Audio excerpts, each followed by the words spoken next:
Welcome back to the right-wing preview of the DFO Fantasy Show. Now we are going to get into our values, ADPs to avoid, and breakouts. Beebs, you have our lowest ADP value so far on this episode. So we mentioned him a little bit before he went to break. Let's hear who your value is for the 2025 season. You mentioned it. I was the highest on him in our top 15. It's Matvei Michkov out in Philadelphia. Current ADP is 79.5, which many people might think that's probably where he deserves to go, but I'm making the push for the value that I think he's got a little bit more potential there. I think at the lowest we're going to get is an 80, the 80th best player in fantasy hockey for Michkov. You might have trouble finding someone who was as hot as Michkov to close out last year. He was incredibly hot. Once a name left town in Philadelphia, do you guys know who that is? It was John Tortorella. You guessed it. He left at the 71 game mark out in Philadelphia, the 70 game mark. And all that led to was Michkov just going nuts. He had 6 goals, 12 points, in 9 games under Bradshaw. So 73 game mark for Tortorella. So 9 games under Bradshaw, 6 goals, 12 points, 32 shots on goal. Extrapolate that across the whole season, which obviously it's a small sample size, but I'm still going to do it, is 55 goals and 110 points and close to 300 shots on goal. The thing that kind of excites me about this is that's kind of what Michkov does. We saw him do it in Russia a few years ago. Playing in the KHL, under 20 years old, he had 41 points in 47 games. That's pretty impressive considering a lot of people do say that that's a man's league out there, and this is a boy doing wonders. What actually made Michkov kind of take that next step forward, who would have thought, was he started to get 4 more minutes of ice time under Bradshaw. Under John Tortorella, there was a clear correlation here. He was averaging 16-18 per night. We talked about that. That's not really anything to be excited about for fantasy hockey, but that still managed to get him a pretty solid season for us last year. Now comes in this year, we have a new coach. Unfortunately, it is Rick Tocchet. Some people have said maybe this is how we keep Michkov contained forever. But Elias Pettersson had a pretty solid year, putting up over 102 points with Rick Tocchet a few years ago. So it's not out of the equation that he will ride his superstars if he needs to. And Michkov's going to be the conductor driving that train if Philadelphia is going to have success this season. We've kind of seen them hand the reins to him late last year, and it's just going to continue. We saw a new face coming to town too. It's Trevor Zegras, and the one way that helps Michkov is on power plays.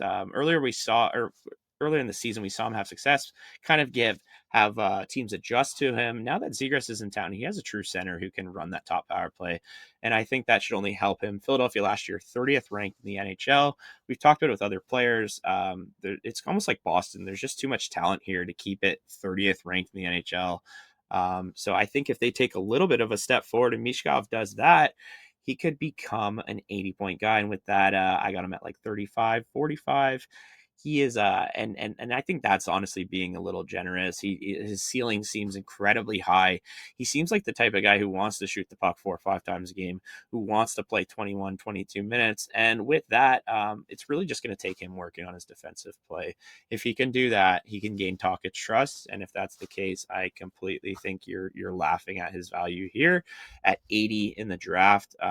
And as we mentioned, right wing could get a little sloppy at different times where you might become assist dependent. And this is a guy who can provide potential 50 goal scoring if he does anything close to what he did in those 10 games under Bradshaw last year.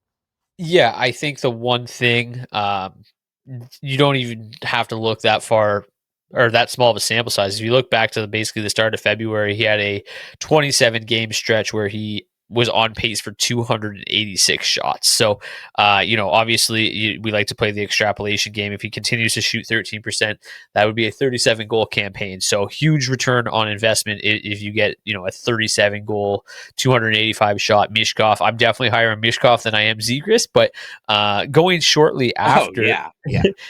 You made a case for Michkov using Zegras, and I was just like, I think I want to make the reverse case. But going not even a full round after Mishkov, is my value, and I've got Lucas Raymond. And I typically shy away from picking Red Wings on the show to avoid looking like a homer, but this one was too hard to ignore. His current ADP is 88. As I mentioned earlier before the break, he came in as our number 14 center. He's the number 18 center being drafted, or not center, right wing, pardon me. Number 14 right wing, the 18th off the board at the moment. Raymond is heading into his 5th NHL season, yet still only 23 years old and in a prime age to break out this year, and his offensive numbers have improved in each of the last 2 seasons. It feels like at this point, at the very minimum, he has established a well-established floor of 30 goals, 45 assists, but he was on a 214 shot and 56 assist pace after Todd McClellan took over. That would be a career high in shots on goal and assists, and that kind of shot volume, him pushing up over 200 shots would really unlock some extra goal scoring from Raymond that has lacked a little bit. But this is a player that I still think that, not just myself, but other Red Wings fans alike just feel is, has superstar potential, and he's still kind of cracking the surface of what he can become. So I think, we saw him, shoot 19%, score 30 goals 2 seasons ago. I think as long as the shot volume gets back up over 200 and the assist totals can definitely pour back in and remain over 50, maybe even touch 60 assists this year. This is a player that could push for 90 points. That's going, way later than I think he probably should be. So I like Mishkov. I like Mishkov too, but I like Lucas Raymond a lot. Currently going to the 8th round. I would be happy to take him earlier than that. If you take a look at the Daily Faceoff draft kit and you head over to the consensus rankings, Lucas Raymond comes in at 51st for us, so 30 picks higher than his ADP. The lowest anybody has him ranked is 71st, so even the lowest of the 5 of us on him is 16 spots ahead of his ADP. So we really like Lucas Raymond. I feel like he is in for a big year and poised to hopefully lead the Red Wings back to the playoffs, God willing. D, who is your value right winger?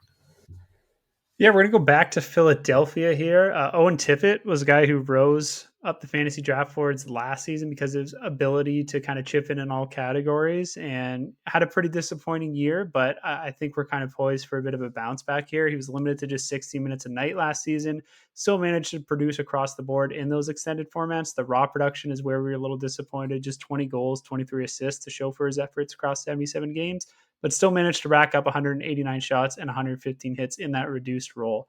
So obviously we're hoping for an uptick in utilization here to boost this fantasy upside, and certainly helps, to Beebs' point with Mishkov, when you have a new coach in town. I think Tippett plays a type of heavy game that should really appeal to the new head coach, Rick Tocchet. It gives me some hope that he could really solidify his spot as a top 6 winger for a Flyers team that lacks really any sort of depth up front, right? So Tippett, I'll admit, still not the most attractive asset in leagues that only reward goals and assists. I think this is more curated towards banger leagues, but even if you're just getting those extra shots out of him, it's going to go a long way if he does see that uptick in ice time. And certainly you don't want to overlook his value in banger leagues, because that ADP is really low at 163, currently being drafted all the way back in the 14th round. I think if he sees that bump in ice time we're hoping for, or gets anywhere close to the 289 shots he tallied 2 seasons ago, he'll be a really good return on investment on draft day. I think the one thing that gives me hope for Tippett in a bounce back situation, kind of feels like a post-hype candidate here, is if you look at Connor Garland, I think he's a fair comp under Rick Tocchet in Vancouver there. And he was a guy that went from like 14 and a half minutes to 18 and a half minutes in 1 year under Tocchet. So I think that if you look at that and you get some type of, anything close to that type of bump in ice time for Tippett, I think under Tocchet, I think it would be huge. So post-hype candidate, somebody we were all very high on last year that did not pan out, and hopefully better things here. Thanks for watching this video. If you want more great fantasy hockey and betting content from myself, Carter Hutton, Matthew Barnaby, and the rest of the DFO analysts, make sure you subscribe to the DFO Fantasy and Betting YouTube channel today and never miss a minute.